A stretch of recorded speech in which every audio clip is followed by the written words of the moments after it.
Alors salut à tous les amis et bienvenue sur cette vidéo. Alors tout d'abord je voudrais vous souhaiter une très bonne année 2019.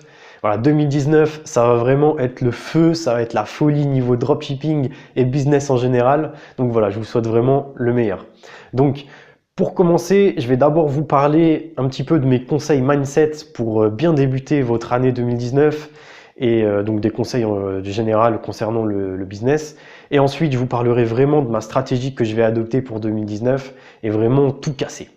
Donc, premier conseil que je peux vous donner concernant le business et le dropshipping plus particulièrement, c'est vraiment de passer à l'action. Voilà. Moi, il y a plus d'un an, je regardais plein de vidéos, j'étais hésitant à passer à l'action. Ensuite, je suis passé à l'action. J'ai perdu comme pas possible. Et si on m'aurait dit que j'en serais là où j'en suis maintenant, j'aurais tout simplement pas cru parce que c'était dur au début. Mais voilà, j'étais pas formé. Ensuite, je me suis formé. Voilà, ça fait vraiment plus d'un an que je fais ça maintenant tous les jours, H24.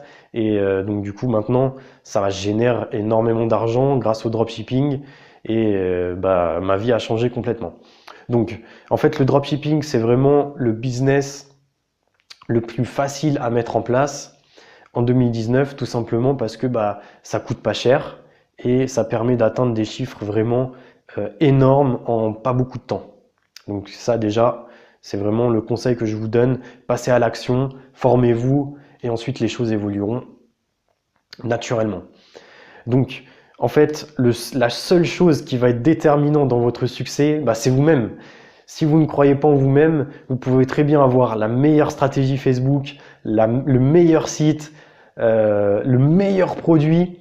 Si vous ne croyez pas en vous, en fait, c'est caduque. Vous n'allez pas avoir les résultats que vous pourrez avoir avec une motivation en faire, etc.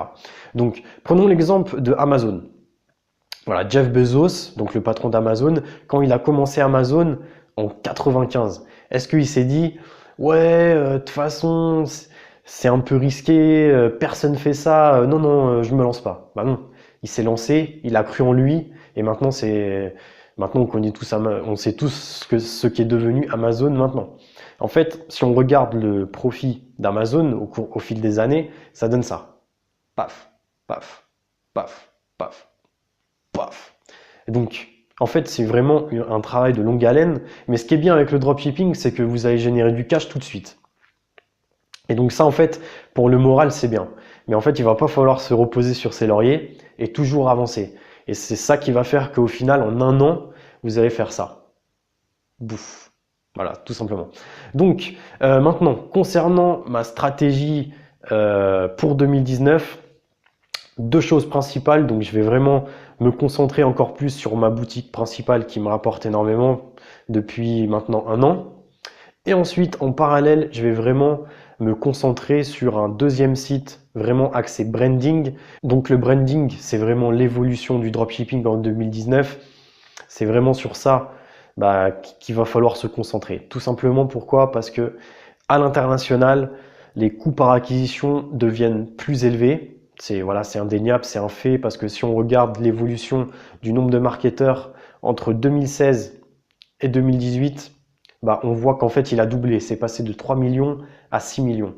Et donc ça a directement un impact sur le coût par acquisition. Donc le coût par acquisition est vraiment plus élevé maintenant. Je parle à l'international parce qu'en France, on est bien. Franchement, je suis revenu sur le marché français il n'y a pas longtemps et on a des coûts par achat vraiment très bas. Donc à l'international, les coûts par acquisition sont plus élevés. Et donc ce qu'on va faire, c'est qu'on va venir garder nos clients. Et donc ça passe par une stratégie du style vraiment axée sur l'image de marque. Donc un site vraiment à haute valeur perçue, des produits un peu plus chers et vraiment un SAV de folie. Donc voilà, on va vraiment venir garder nos clients, les chouchouter, axer vraiment nos stratégies sur monter une communauté sur les réseaux sociaux. Donc la présence sur Instagram, vraiment indispensable, créer une communauté autour de notre site et de notre produit. Moi par exemple, je suis en train de monter un site axé vraiment branding, mais sur une niche particulière, sur une niche bien particulière. sur laquelle j'ai eu des résultats en 2018. Voilà, je me lance pas à l'aveuglette sur une niche que je connais pas, etc. Donc voilà, je pense que je vais faire pas mal de vidéos sur ce sujet. Je vais également vous faire des vidéos sur ma stratégie pour ma boutique principale. Voilà, je vais pas vous donner ma boutique principale, mais je vais vous dire vraiment les stratégies que j'utilise pour vraiment faire décoller ça en 2019. Et voilà, donc j'espère que cette vidéo vous a plu. Si c'est le cas, n'hésitez pas à vous abonner, à mettre un like, un petit commentaire, ça fait toujours plaisir. Et moi je vous dis à la prochaine. Ciao ciao.